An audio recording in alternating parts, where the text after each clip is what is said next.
One of the cool things about having outed myself, hair transplant wise, is that I get to talk to guys every day who are experiencing hair loss or have had these crazy hair journeys, and they will share their experiences with me because I've been through the same things and I've shared those experiences with the world.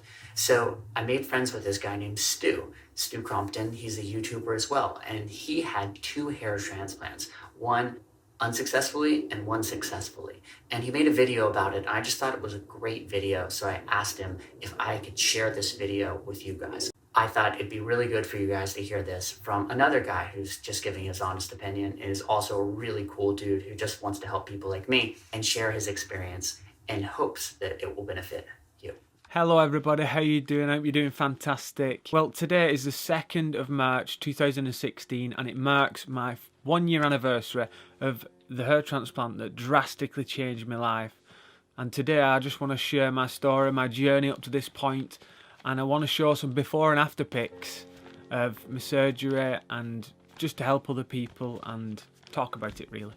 Why do we even go bald? It's not fair, is it? Well, basically it's down to hormones and genetics. Hormones control which state our body's in, and genetics is hereditary characteristics we inherit. What causes baldness is, to keep it in simple terms, 5% of our body's testosterone gets turned into a chemical called dihydrotestosterone, which is commonly known as DHT. And it's this chemical DHT which is 5 times more potent than testosterone, which affects certain hair follicles in our heads, dependent on our genetics. The chemical DHT, it affects the hair follicle in the way it grows, and it slowly miniaturizes the hair follicle, which produces a thinner and thinner hair over time until it closes up and doesn't produce a hair at all. I just want to mention that this hair at the back of the head is genetically programmed never to be affected by hair loss or the chemical DHT. That's why you always see like men with full hair at the back, even fully bald men. You always see like the horseshoe at the back of the head, because this hair is programmed, genetically not to be affected. Now, there are 2 main hair transplantation methods of today, and those are FUT, which stands for follicular unit transplantation, also known as the strip method, and then there's FUE, which stands for follicular unit extraction. Now, the only difference between these 2 procedures is the way in which the hair is harvested from the scalp. In FUT, a small or large strip of skin is cut out of the back of the donor area. It's then passed on to other workers, which then carefully dissect each follicle under microscope. The remaining wound at the back of the head is then closed up with what should be a technique called the trichophilic closure. I'll go into detail in that in a little bit more. In FUE, what's typically used is a 0.9mm circular punch, and then that's punched around the hair follicle at the back of the head, and then the graft is removed from the scalp and rest aside, ready for transplantation. I should just quickly mention that when the hair follicles are dissected into singular grafts, each follicle can contain up to 5 hairs in one follicle. Didn't know that, did you? I didn't know that, but now I do. And now you do. Now, I've had both these procedures, so I am qualified to give my opinion on both of them. In 2009, I was receding really badly at my temples. Here's a picture of my temples at that point. So I decided to go to Belgium and get some FUE work done. A year after that, I wasn't really impressed with my results. I think I made a bit of a rash decision, and price point was more of an issue than getting the actual job done I needed. My hairline wasn't as I wanted it. They designed it, and the density that they packed the grafts in, it wasn't sufficient enough. Also, on top of that, I lost a lot of grafts due to them dying, which I'll explain in a minute. So it just looked unnatural, and it just didn't look right, and I wasn't happy with it really. I mean, it wasn't a complete disaster. I mean, there was still hair there, but what happens with FUE, I'll go into this now, and I only researched this a little bit more after they had the operation, because I kept seeing hairs dying and like hairs coming through and they weren't right. They were dying and falling out and malfunctioning compared to the other healthy hairs, which were fine. You see, what happens with FUE when it's done manually is it's a bit of a blind technique, as you can't see underneath the skin.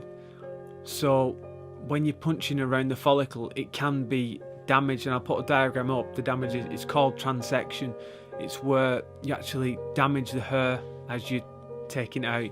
Also in FUE, I think the hair goes through a lot more trauma when it's harvested from the scalp, because it's punched around. It can be exposed to transection. Also, it's pulled out of the scalp, you know, and I think it goes through a lot more trauma being pulled away from the scalp. Whereas in FUT, it's carefully cut under microscope from the side, so the workers can see exactly where they need to cut, and that's a massive advantage. And I think this is the reason why the survival rates are a lot higher in FUT work compared to FUE. In FUE, the survival rates are around 75%. So if you have 1,000 grafts, around 25% of them are going to die or risk transection. Whereas in FUT work, because the grafts can be clearly seen under microscope and cut round carefully without transection, the survival rates are in the high 90% range. So fast forward to 2015, and my hair was in a real bad state. My crown had just disappeared altogether. I'll try and put some pictures up now. And I was just really in a dark place with myself. It's sad to think, innit? I mean, how can hair affect you so much? But it really can. It can affect your self-esteem and self-confidence. And some people aren't bothered by it, and you know, it's up to them, isn't it? But I think those people, if you ask the question, would you rather have a nice head of hair or would you rather be bald? I think they'd choose the nice head of hair every time. But everybody's different, and not everybody is affected. But when you're affected by hair loss, it's quite a serious issue, and millions of other people are affected by it. It's just a silent epidemic. I know people have hair transplants and they don't want to tell anybody, but it's up to them. It's up to each individual. I'm telling you about it because I want to help other people.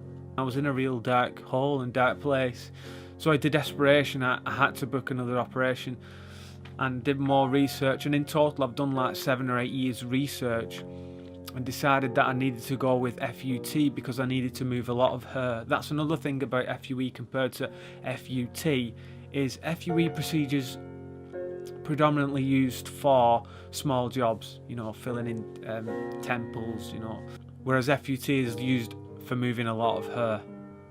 So I knew I needed to go down that route. I knew I needed to move a lot of hair because all my crown had gone. I wanted my frontal hair line redesigning to what I wanted it.